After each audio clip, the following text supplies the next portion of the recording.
So that'll be interesting to see because we're on his private property, and I'll be very curious to see what they do. I would expect a ticket. We'll see what else they might do. But whatever they do, we're going to be fighting for it because this is constitutionally protected. So there's going to be constitutional arguments if they take any action.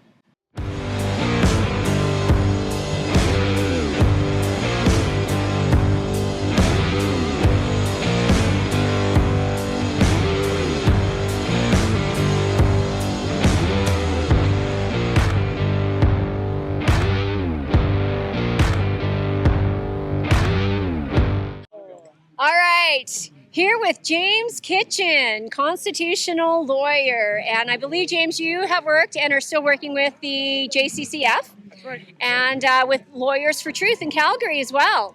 Yes, that's right. Fantastic. So we're here, and I strategically wanted to choose this location because you see these lovely horses back here? This is what they think of Jason Kenney's restrictions. And this is what they think of COVID-19. And I love the cowboy hat. I'm so glad you're wearing it the right way around. Yeah, well, I can thank Derek for that. So you are going to be helping Ty Northcott when this is over, because obviously we suspect, we don't know, but we do suspect that there will be some legal issues. Yes, that'll be interesting to see because we're on his private property, and I'll be very curious to see what they do. I would expect a ticket. We'll see what else they might do. But whatever they do, we're going to be fighting for it because this is constitutionally protected. So there's going to be constitutional arguments if they take any action. So when you say constitutionally protected, can you explain a little bit about, the Constitution and how this event is protected? Sure. So right now we are exercising freedom of peaceful assembly. We're also exercising freedom of peaceful expression, right? People are giving speeches, people are listening to them, right? That's an expressive activity. That's constitutionally protected, right? We're also exercising our liberty under Section 7 to be on this private property and to do what we please, right?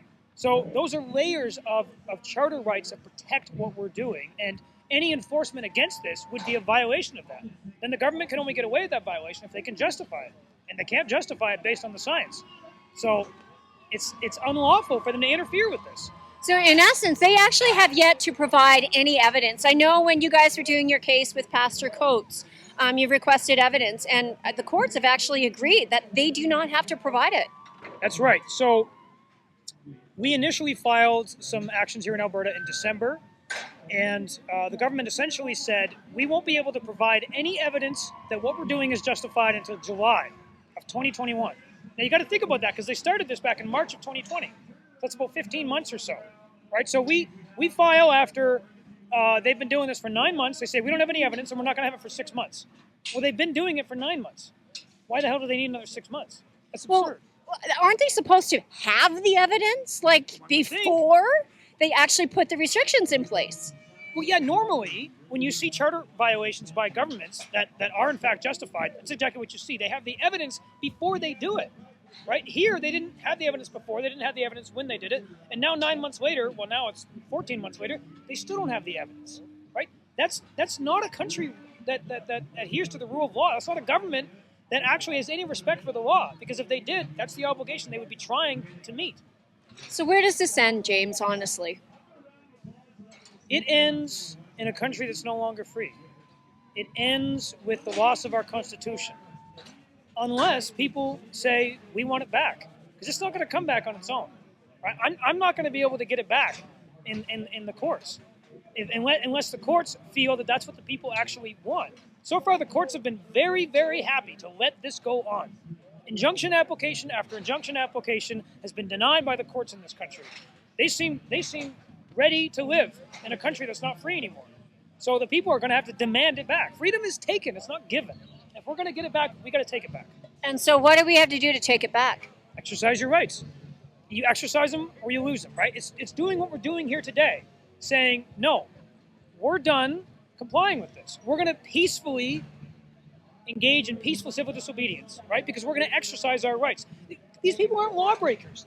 These are people who are exercising their charter rights to be here and to do this, right? And that's what, I mean, if that doesn't continue to happen more and more and more, they're just all going to evaporate. Because we're not going to get them back through legal action.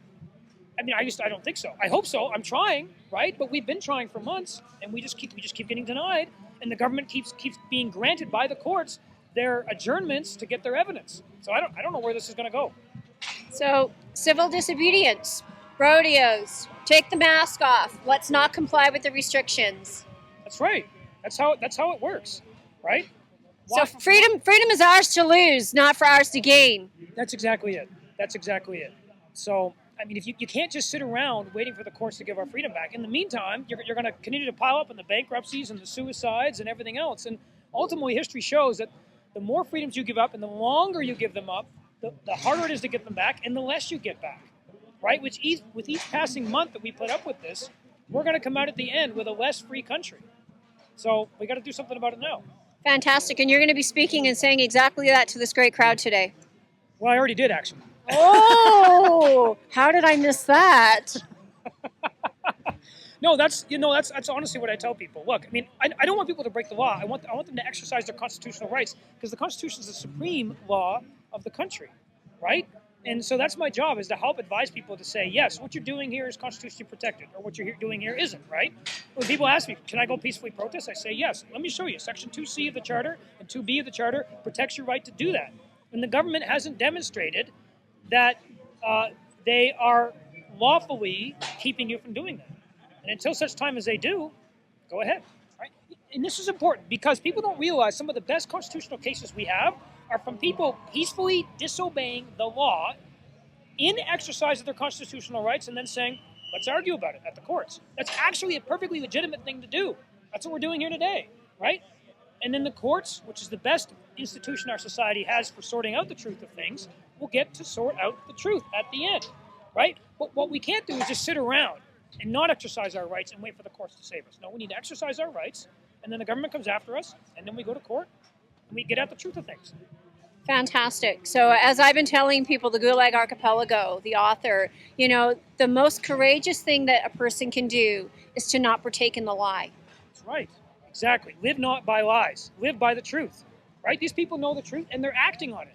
The problem is that we got a lot of people in Alberta that know the truth, but too scared to act on it. They need to start acting on it. Freedom. I always tell people, what's the price of your freedom? Is it $1,200, $1,500, $100,000? Yeah. Or is it, being unpopular, or having people get mad at you, or having somebody make fun of you on social media? Like, you got to be willing to pay those prices, right? Freedom is worth it. That's a great way to end this. Freedom is worth it. Thanks, James. You're welcome.